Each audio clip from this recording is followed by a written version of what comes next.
Binawian ng buhay ang 22 years old na lalaki dito sa Lumaynay, Altabas, Aklan matapos na sinasabing tinamaan ng kidlat.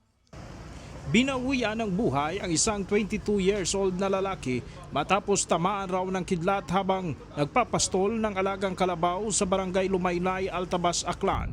Ang biktima kinilala sa pangalang Janjan Plabiano. Ayon sa tatay ng biktima, inutusan raw nito ang anak na ipastol ang alagang kalabaw. Agad naman raw na nagpunta sa likod na bahagi ng bahay si Janjan. May tinamaan dito ng kidlat sa lugar na to. Sobrang malayo yung lugar.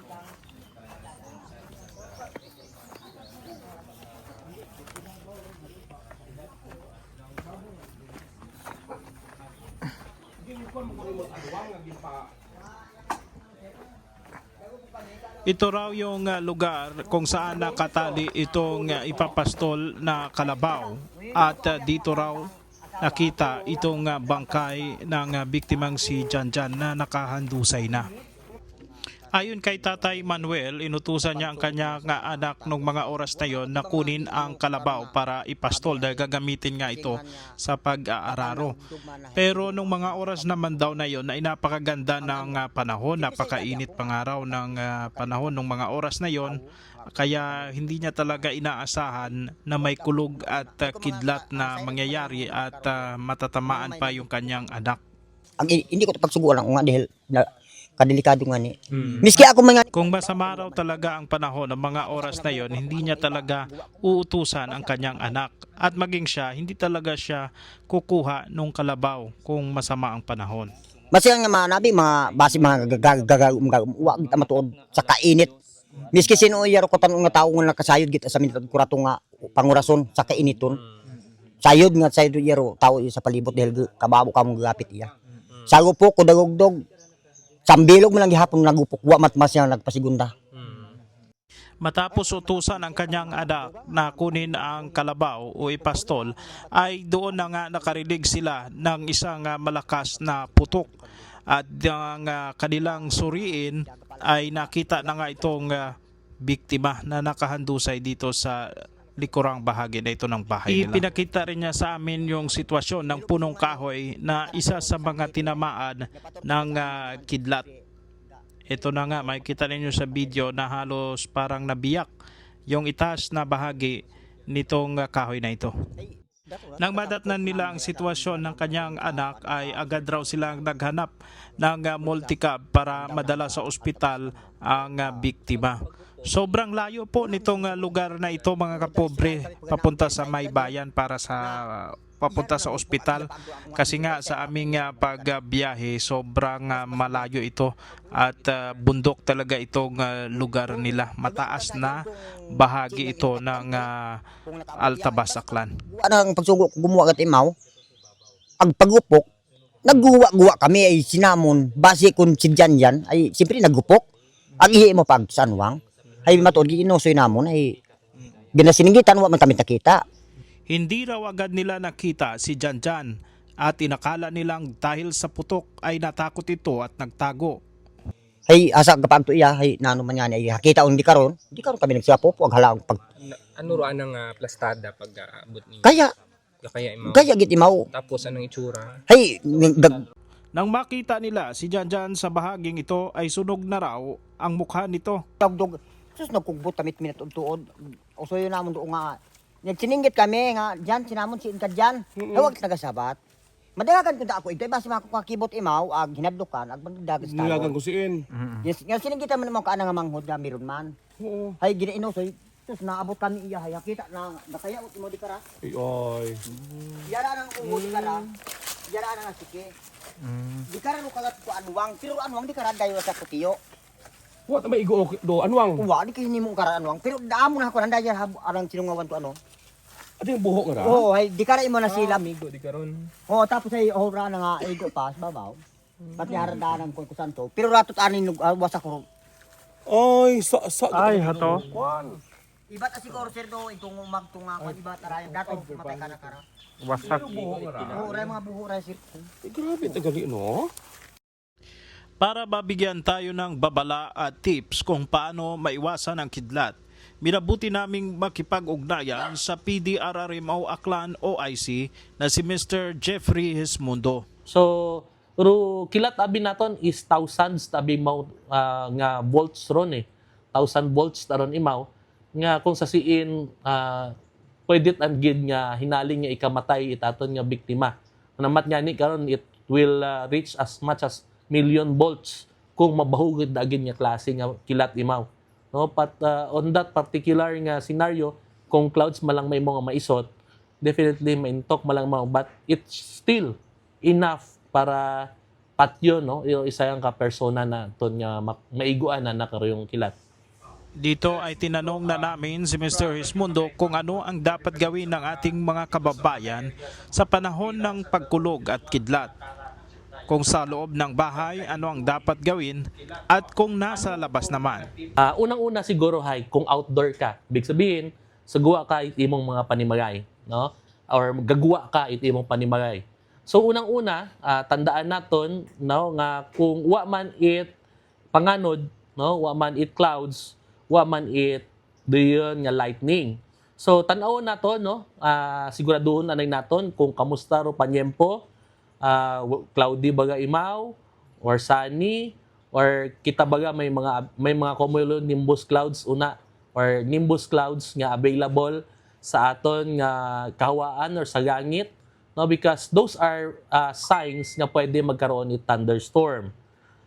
Pangaywa, no, is that kung may ongoing thunderstorm or may possible nga pagkilat, ay i-avoid nato no ng mga lugar nga kung sa siin mataas, no?